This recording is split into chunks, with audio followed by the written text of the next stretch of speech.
Vamos con la información en Canal E. Vamos a tener un lujo, vamos a entrevistar a Agustín Echevarne. Él es economista especializado en desarrollo económico y comercialización estratégica, director general de la Fundación Libertad y Progreso, y tiene la amabilidad de atendernos. ¿Cómo estás, Agustín? Muy bien, buenas tardes, gracias por la llamada, un gustazo. Por favor, hemos compartido algunos sets en otros programas también económicos, una palabra muy autorizada para entender esto y para explicarnos cuáles son los alcances en la economía con este rechazo del DNU, si también se da en diputados. ¿Qué se pierde en esta nueva idea de las bases para la liberación de la Argentina si el DNU no es aprobado? Bueno, creo que lo que hay que entender es que Argentina está si uno mira, por ejemplo, el índice del ranking de libertades económicas, estamos entre los países más reprimidos de la Tierra, en el puesto 144. En América Latina estamos apenas arriba de Haití, muy pero muy lejos de países como Perú, como Uruguay, como Costa Rica, que son mucho más libres que nosotros. El DNU era un inicio de cambio hacia ese lugar. Y si tomamos, nosotros hicimos un informe en la Fundación Libertad y Progreso que tomando el DNU más la ley bases original y suponiendo que el programa de transición que está haciendo Caputo hacia, liberar el tipo de cambio, hacia salir del cepo y termine eso, para fin de año podríamos escalar 90 posiciones en los índices de libertades económicas. Pero eso nos ubicaría simplemente entre un país moderadamente libre, ni siquiera entre los países libres de la Tierra. Pero hoy estamos entre los países más reprimidos. Si no se hace la ley bases y se va de marcha atrás con el DNU, lo que ocurre es que seguimos siendo el país de siempre, un país en decadencia, un país donde sube la pobreza, un país donde continúa la crisis. Por supuesto, con una ventaja que el presidente Milei puede sí mantener la caja con déficit cero.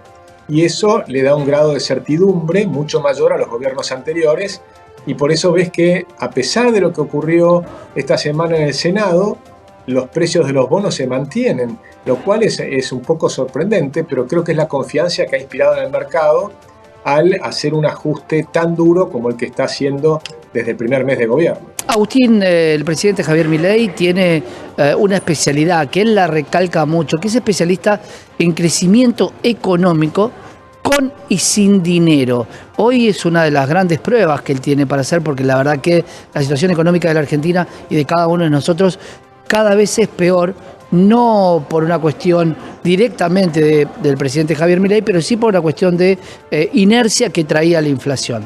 ¿Qué podía hacer el DNU con los grandes flagelos que tiene la Argentina, que todos ya los tenemos identificados, como son la inflación, la coparticipación federal, algo que se empezó a discutir porque, claro, todos creíamos que un presidente que no tenía gobernadores con los cuales dependía podía tomar una nueva idea de repartir las cartas? ¿Qué va a pasar con esos puntos si no se aprueba el DNU?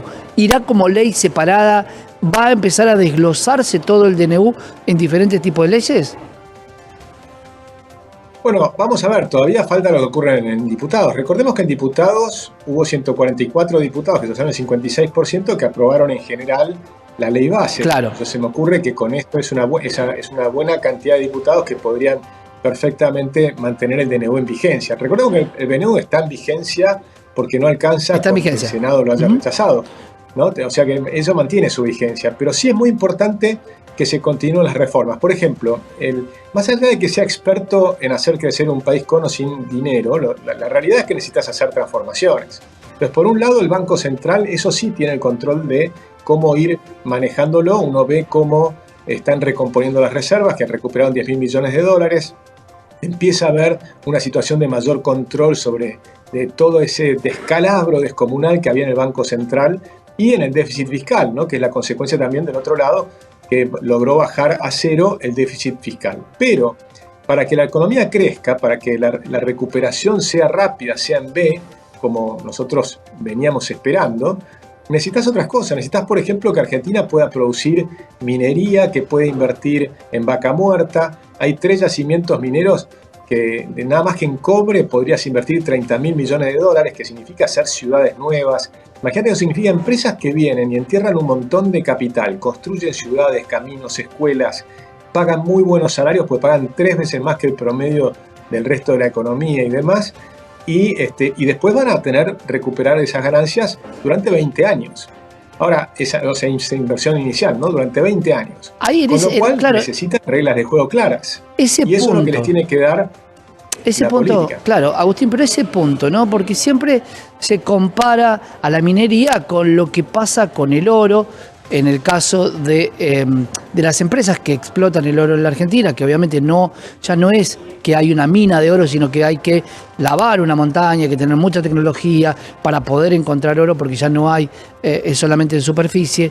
Digo, pero siempre se habla de que lo que dejan en el país es muy poco.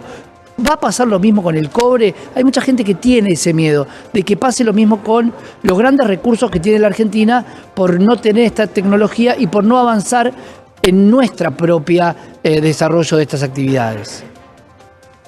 Yo creo que ese es un análisis que está mal hecho. Hay que ver qué es lo que está pasando en Chile, o en Canadá, o en Estados Unidos. La minería representa un porcentaje del PBI en Canadá mucho más alto que el nuestro.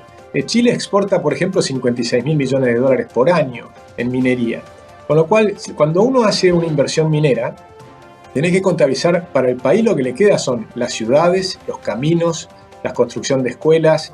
Les quedan un montón de cosas, no simplemente las regalías, que eso es lo que le interesa al gobernador de turno de esa provincia que quiere las regalías, que es el 3%. Sino que queda una inversión mucho más alta y todos los salarios que pagan durante los 20 años de producción de la mina, pero también por la construcción de las ciudades y demás, te moviliza toda la economía. De hecho, uno tiene que pensar un proyecto minero como un puente hacia el desarrollo. Cuando vos pensás un proyecto minero, tenés que decir, bueno, en 20 años vas a producir una mina. Dentro de 20 años ese mineral ya no va a estar porque lo vas a haber sacado. ¿Y qué te va a haber dejado? Te va a haber dejado una ciudad y te va a haber dejado una cantidad de chicos que estudiaron durante 20 años en esa ciudad.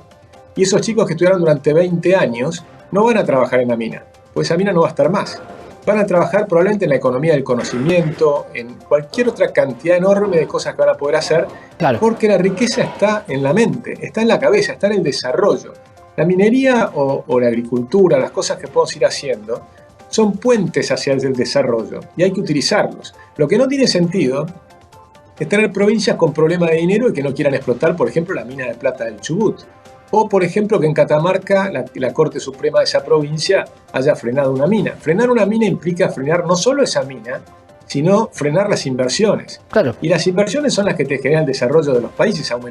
Crece la torta de la riqueza y parte de eso se van impuestos, parte se van regalías, parte de demás, y le llega al gobierno. Pero no solo lo que le llega al gobierno, sino lo que produce como en la cantidad de crecimiento de la riqueza total del sector privado, que es mucho más importante que lo que se queda el gobierno.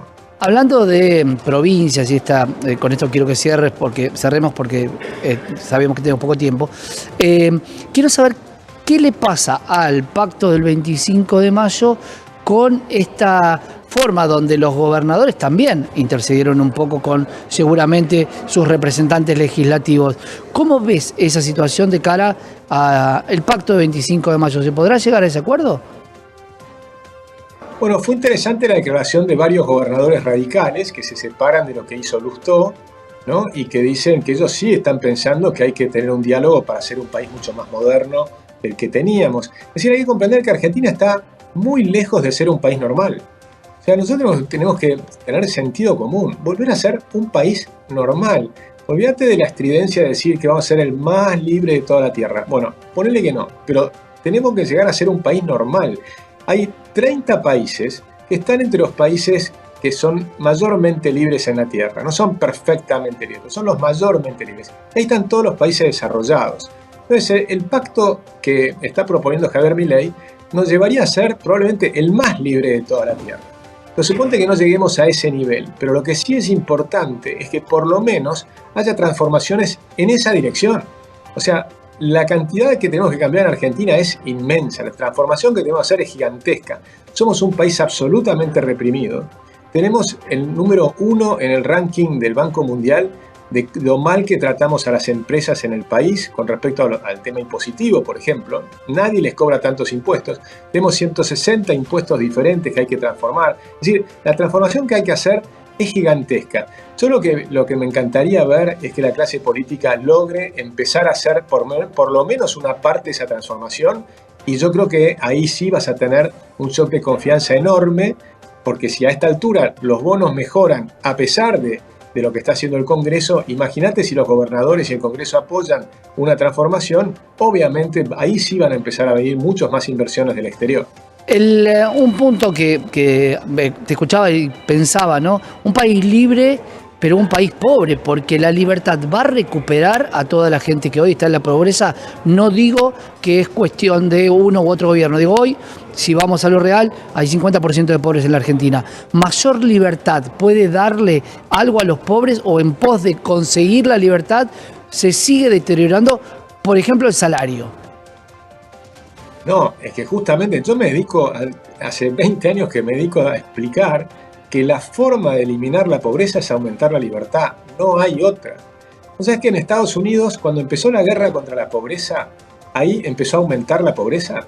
Es decir, la pobreza en Estados Unidos venía bajando fuertemente hasta 1961, en que el presidente Kennedy empieza The War on Poverty, hace la guerra contra la pobreza. El Estado pretende sacar a los pobres de la pobreza. Y a partir de ahí la pobreza empieza a subir, empieza a aumentar.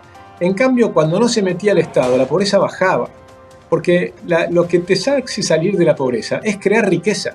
Lo importante es la creación de riqueza. Cuando vos tenés un país donde llegan miles y miles y miles de millones de dólares de inversiones y te crean ciudades nuevas, tenés que contratar un montón de gente y pagarles buenos salarios. Pero además al tomar gente que empieza a trabajar allí, entonces hay más demanda de trabajo y eso aumenta los salarios del resto de la población. Es muy fácil demostrar que a mayor cantidad de capital que tiene un país, mayores son los salarios. No hay otra. La única salida es esa, y está muy claro, por ejemplo, el caso de Irlanda, que pasó a ser de un país más pobre que Argentina, hizo una transformación hacia la libertad enorme y hoy está entre los 4 países más libres de la Tierra. Y en 40 años, no solo que nos superó la Argentina y nos pasó por 5 veces, sino que superó a Estados Unidos. Hoy Irlanda es más rica que Estados Unidos. O sea, el ciudadano medio de Irlanda es más rico que el ciudadano medio de Estados Unidos. Ese es el poder tremendo que tiene la libertad para eliminar la pobreza. Esperemos que esto sea así. Esto es un experimento para la Argentina. Claramente nunca ha tenido una posición tan liberal o tan libertaria. Esperemos que la empecemos a ver, Agustín, como se está diciendo. La tuvimos hace 100 años, ojo. Alguna vez la tuvimos y funcionó muy bien. Un día, si querés, podemos charlar de eso también. Quiero que charlemos de eso, es un placer, porque tenés una docencia y una forma de explicar que hemos compartido en varios lugares, pero me parece que el que escucha puede entender un poco más, porque hay un poco más de tiempo para explicarlo, para entenderlo, para debatirlo y con respeto tratar de escuchar de boca tuya y con nuestros aportes, que la gente pueda entender un poco más. Gracias, Agustín. Muchas gracias a ti, un gran abrazo. Te mando un gran abrazo. Agustín Echevarne, economista y especializado en desarrollo económico, acá, una palabra autorizada en la pantalla de Canal E.